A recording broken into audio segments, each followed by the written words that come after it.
प्यारे बच्चों नमस्कार, मैं देवेश कुमार। कल के वीडियो में मैंने आपको वैद्युत आवेशता क्षेत्र के न्यूमेरिकल्स बताए थे।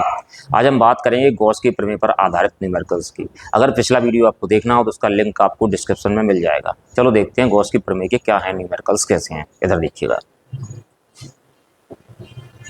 पहला न्यूमेरिकल कह रहा है कि एक समान वैद्युत क्षेत्र ई एक्स अक्ष के समांतर है।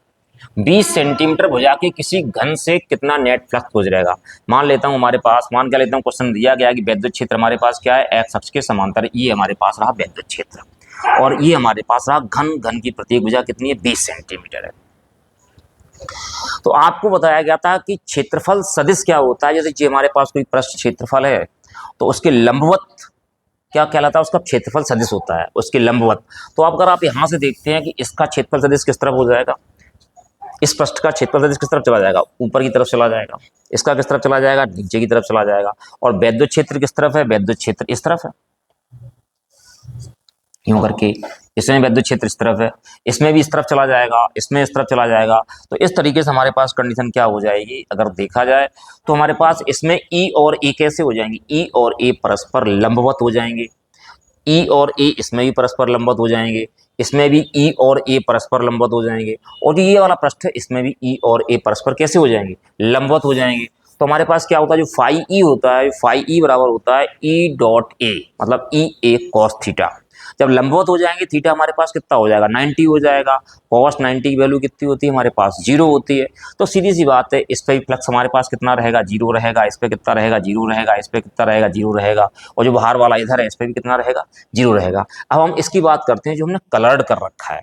यहाँ पे देखना, ई और ए दोनों एक ही डायरेक्शन में हैं। मैं इसको पृष्ठ फर्स्ट मान लेता हूँ, इसको पृष्ठ कौन सा मान लेता हूँ, सेकंड मान लेता हूँ। तो इसमें से गुजरने वाला फाई 1 मान लूंगा, इसको क्या मान लूंगा, फाई 2। इसमें ई और ए कैसे हैं, परस्पर समांतर हैं। जब परस्पर समांतर होंगे तो उनके बीच का कोण कितना हो जाएगा, 0 हो जाएगा। इधर देखना, ई हमारे पास इस तरफ है, ई हमारे इस तरफ है, तो ई और ए के बीच कोण कितना है, 180 का है। दोनों की डायरेक्शन कैसी है, विपरीत है। तो सबसे पहले निकालते हैं, वी हैव फाई बराबर सॉल्यूशन। सबसे पहले पृष्ठ 1 से होकर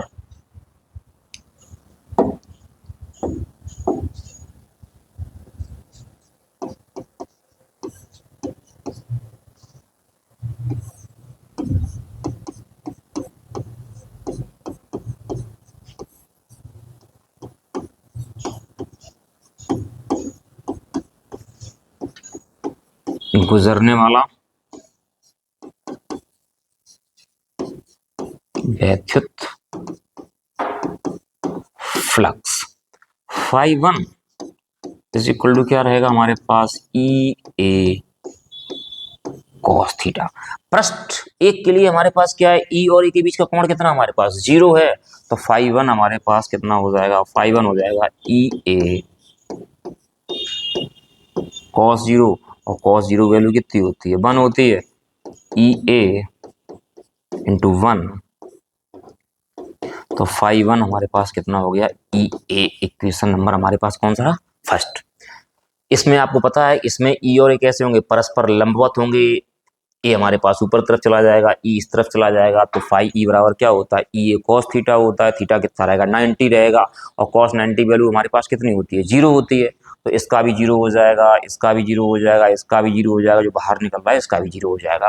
अब हम निकालेंगे पृष्ठ 2 से होकर गुजरने वाला वैद्युत फ्लक्स।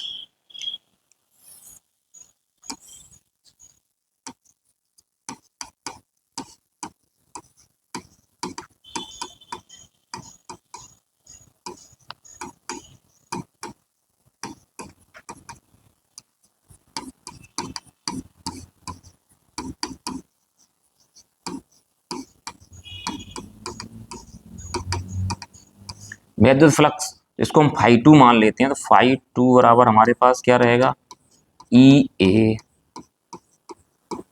Cos theta. लेकिन इसमें थीटा कितना हो जाएगा, ई हमारे पास इस तरफ है, ए हमारे पास इस तरफ है। दोनों की दिशाएं कैसी हैं, विपरीत हैं। थीटा हमारे पास कितना हो जाएगा, 180 हो जाएगा। तो phi 2 is equal to E A cos 180। Cos 180 की वैल्यू कितनी होती है, कॉस 180 की वैल्यू होती है -1। तो हमारे पास phi 2 is equal to E A into -1, तो फाई 2 इज इक्वल टू हमारे पास कितना हो गया, माइनस का ई ए हो गया। इक्वेशन नंबर हमारे पास क्या रहा, सेकंड। और बाकी चार जो फलक है उनसे गुजरने वाला कितना हो जाएगा हमारे पास, 0 हो जाएगा। तो अब देखते हैं गुजरने वाला कुल वैद्युत flux.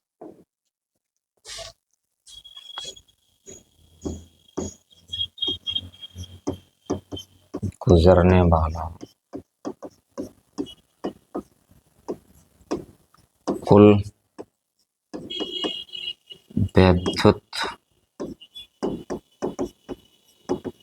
Flux phi is equal to हमारे पास कितना रहेगा, फाई 1 प्लस फाई 2। फाई 1 हमारे पास कितना आया था, ई ए, और फाई 2 कितना आया था, माइनस का ई ए। दोनों आपस में क्या होंगे, कट जाएंगे। तो इट मीन्स फाई बराबर हमारे पास कितना आ जाएगा, फाई बराबर हमारे पास आ जाएगा 0। तो इस कंडीशन में हमारे पास क्या होगा, घन से होकर गुजरने वाला जो वैद्युत फ्लक्स होगा वो 0 होगा। आप समझ गए होंगे, क्योंकि यहाँ से ये परस्पर लंबवत है, ये 0 हो जाएगा, ये वाला 0 हो जाएगा, ये वाला 0 हो जाएगा, बाहर वाला 0 हो जाएगा। सिर्फ कहाँ से गुजारेंगे, एक यहाँ से गुजरने वाला, एक यहाँ से गुजरने वाला। यहाँ एंगल हमारे पास कितना था, थीटा मतलब 0 था। यहाँ पे कितना 180 है। दोनों को हमने सॉल्व कर दिया, सॉल्व करने के बाद हमने जोड़ दिया, तो हमारे पास गुजरने वाला टोटल फ्लक्स निकल के बाहर आ गया, फाई इज इक्वल टू 0। अब देखते हैं अगला न्यूमेरिकल। अगले न्यूमेरिकल में देखिएगा आप, अगला न्यूमेरिकल कह रहा है किसी काले बॉक्स के पृष्ठ पर वैद्युत क्षेत्र की सावधानी पूर्वक ली गई माप यह संकेत देती है कि बॉक्स के पृष्ठ से गुजरने वाला वैद्युत फ्लक्स इतना है।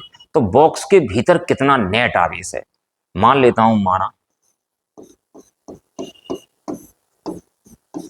बॉक्स के भीतर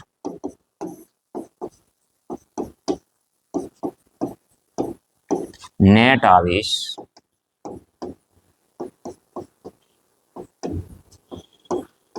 क्यू है। उसने वैद्युत फ्लक्स दे रखा है phi E is equal to हमारे पास है 8 इंटू 10⁻³ न्यूटन मीटर स्क्वायर पर कूलम।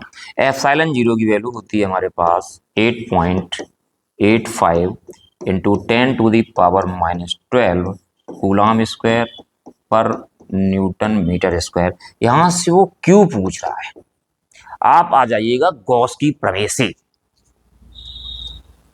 गॉस की प्रमेय क्या होती है, गॉस की प्रमेय कहती है फाई ई बराबर क्या होता है, क्यू अपॉन एप्सिलॉन 0 होता है। तो हम देखते हैं गॉस की प्रमेय से। इधर देखिएगा आप, कलर चेंज कर,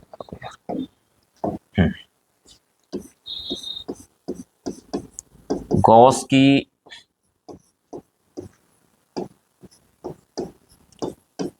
प्रमेय से, गॉस की प्रमेय क्या कहती है, phi E is equal to हमारे पास क्यू अपॉन एप्सिलॉन 0। तो क्यू इज इक्वल टू कितना हो जाएगा, phi E into epsilon 0। Phi E की वैल्यू हमारे पास कितनी है, 8 इंटू 10⁻³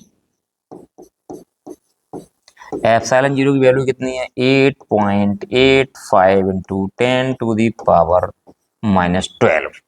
इधर आप आ जाइए, सबसे पहले Q इज इक्वल टू हमारे पास 8 इंटू 8.85 इंटू 10⁻⁻12 और 10⁻³ कितना बचेगा, 10⁻⁻⁹। इस पर हम गुणा कर देंगे, हमारे पास आ जाएगा 8 × 5 = 40, हासिल 4, 8 × 8 = 64, 4 68, हासिल 6, 8 × 8 = 64, 6 70.2 अंक बाद गुणा 10 पे घात के 4 -9, 0.1 अंक इधर खिसका देते हैं। तो Q इज इक्वल टू हमारे पास आ जाएगा 7.08 इंटू 10⁻⁸ कूलम। तो आपके पास जो आवेश रहेगा वो ये रहेगा, Q is equal to 7.08 into 10⁻⁸ coulomb. अब देखते हैं अगला न्यूमेरिकल क्या कहता है आपका। अगले न्यूमेरिकल में कह रहा है चित्र में 10 सेंटीमीटर भुजा का एक वर्ग दिया गया है। चित्र में 10 सेंटीमीटर भुजा के किसी वर्ग के केंद्र से ठीक 5 सेंटीमीटर की ऊंचाई पर कोई 10 माइक्रो कूलम का आवेश रखा हुआ है। कोई 10 माइक्रो कूलम का आवेश रखा हुआ है। इस वर्ग से गुजरने वाले वैद्युत फ्लक्स का परिमाण क्या होगा, इधर देखो, जो वर्ग है किसी घन का, अगर सारे फलक वर्ग जैसे होंगे तो क्या होगा, घन होगा। घन में कुल कितने फलक होते हैं, घन में 6 फलक होते हैं। अगर घन के केंद्र से गुजरने वाले वैद्युत फ्लक्स की बात की जाए तो फाई ई बराबर कितना हो जाएगा, Q अपॉन एप्सिलॉन 0। तो अगर घन के एक फलक से गुजरने वाले विद्युत फ्लक्स की गणना की जाए तो फाई ई इक्वल टू कितना हो जाएगा 1/6 Q/6 एप्सिलॉन जीरो। तो इधर देखिएगा घन के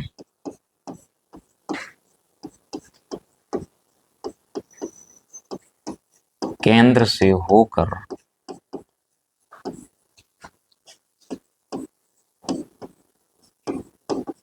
गुजरने वाला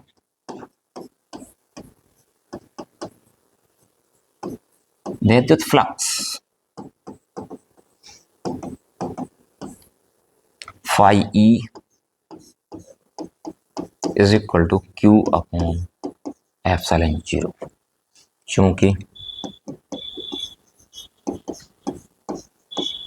घन में 6 फलक होते हैं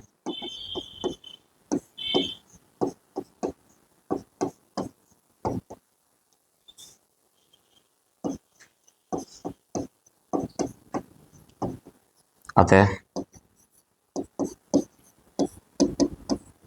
घन के प्रत्येक फलक से होकर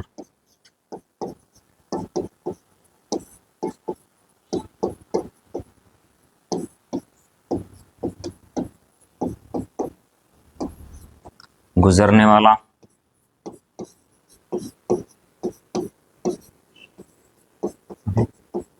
प्रेशर कम हो जाता है यार विद्युत फ्लक्स, तो इसमें क्या होगा 6 का भाग लग जाएगा phi dash E is equal to 1/6 और Q/एप्सिलॉन जीरो। आप आ जाइएगा 1/6 इंटू क्यू की वैल्यू हमारे पास कितनी है 10 माइक्रो कूलाम है। इसको हम कन्वर्ट कर लेते हैं यहाँ पे, जैसे Q बराबर हमारे पास कितना दे रखा है, Q दे रखा है 10 माइक्रो कूलाम। माइक्रो कूलाम को कूलम में कन्वर्ट कर देंगे कितना हो जाएगा 10 × 10⁻⁻⁶ कूलाम। तो 1/6 क्यू की वैल्यू कितनी होगी हमारे पास 10 × 10⁻⁻⁶ कूलाम। और नीचे एप्सिलॉन जीरो की वैल्यू आपको पता होती है, एप्सिलॉन जीरो की वैल्यू कितनी होती है 8.85 × 10⁻⁻12 होती है। तो नीचे हमारे पास कितना हो जाएगा 8.85 × 10⁻⁻12। तो हमारे पास इधर देखो क्या बचता है, सबसे पहले हम घातें सेपरेट करते हैं 1/6 इंटू 10/8.85 इंटू 10⁻⁻6 इंटू 10⁻, कितना हो गया हमारे पास 12। 2 से काट दीजिएगा 3 बार 5 बार, तो हमारे पास क्या बचता है इधर देखिएगा phi dash E is equal to 5/3 का गुणा कर दीजिए, 3 पंजे कितने होते हैं 15 हासिल 1 3 अट्ठे 24 25 हासिल 2 3 अट्ठे 24 2 26 26.55 × 10⁻, हमारे पास कितना बचता है यहाँ पे 6। हम क्या करते हैं एक घात यहाँ से कम कर देते हैं, आप यहीं देख लीजिएगा। तो phi dash E is equal to एक घात कम कर दी, हमारे पास बचा 50/26.55 × 10⁻5।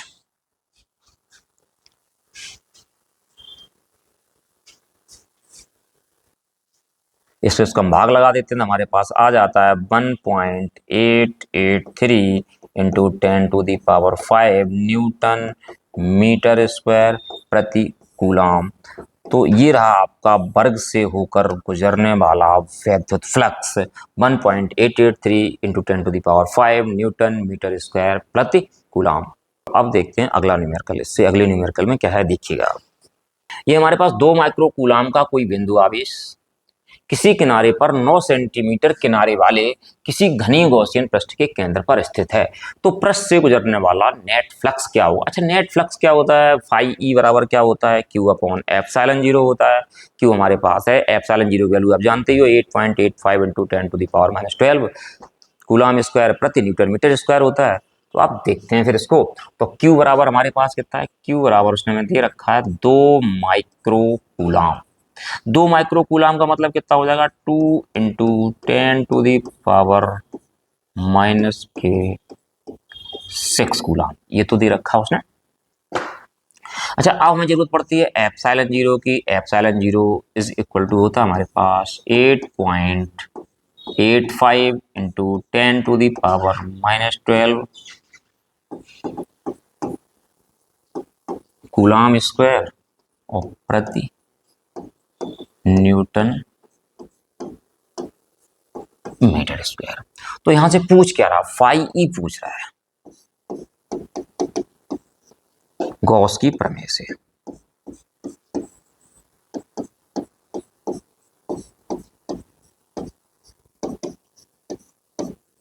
गॉस की प्रमेय से क्या होता है, phi E is equal to हमारे पास होता है क्यू अपॉन एप्सिलॉन जीरो। तो क्यू की वैल्यू हमारे पास देखिएगा, फाई ई क्यू की वैल्यू हमारे पास है 2 × 10⁻⁻⁶, और इधर हमारे पास एप्सिलॉन जीरो की वैल्यू है 8.85 × 10⁻12।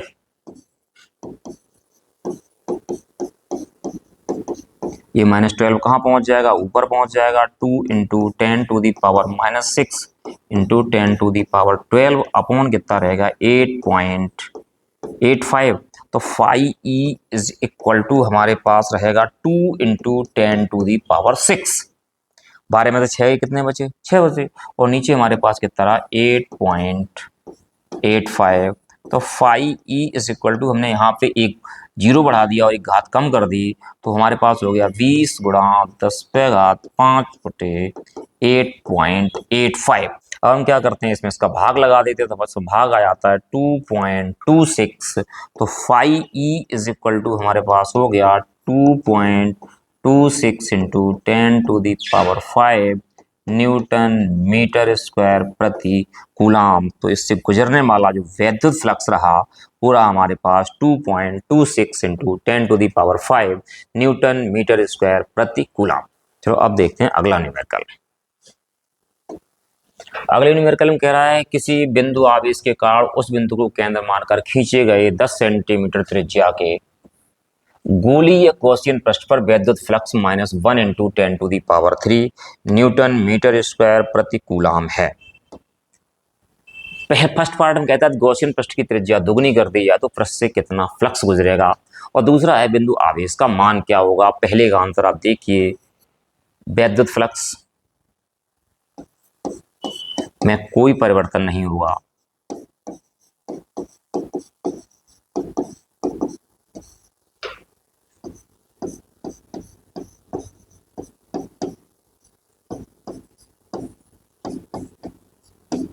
कोई परिवर्तन नहीं होगा, क्योंकि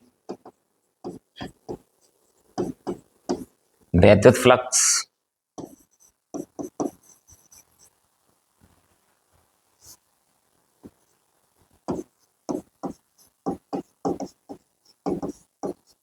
गॉसियन पृष्ठ की त्रिज्या पर निर्भर नहीं करता है।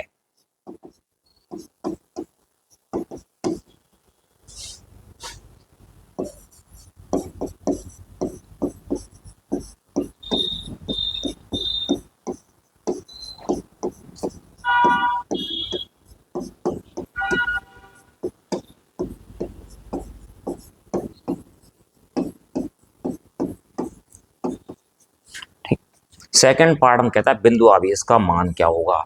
यहाँ पे वैद्युत फ्लक्स कितना दे रखा है, वैद्युत फ्लक्स दे रखा है phi E is equal to -1 × 10⁻³ newton metre square प्रति कूलाम। एप्सिलॉन जीरो की वैल्यू होती है हमारे पास 8.85 × 10⁻⁻12 कूलाम स्क्वायर प्रति न्यूटन मीटर स्क्वायर। यहाँ उसने Q का मान पूछा है, हम यहाँ पे गॉस की प्रमेय लगा देंगे। गॉस की प्रमेय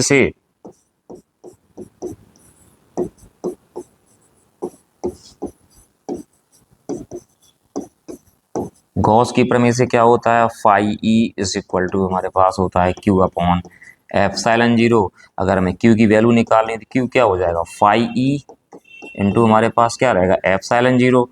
फाई ई की वैल्यू हमारे पास कितनी है, -1 × 10⁻³ इंटू एप्सिलॉन जीरो की वैल्यू है 8.85 × 10⁻⁻12। तो Q इज इक्वल टू हो जाएगा माइनस का 8.85 × 10⁻, कितना बचेगा -9 कूलम। तो ये रहा आपके पास आवेश। उम्मीद है कि आप लोगों के न्यूमेरिकल समझ में आ गए होंगे। यदि ये न्यूमेरिकल आपकी समझ में आ गए हों तो आप चैनल को सब्सक्राइब कर दीजिए, वीडियो को लाइक कर दीजिए, साथियों के साथ शेयर कर दीजिए। धन्यवाद।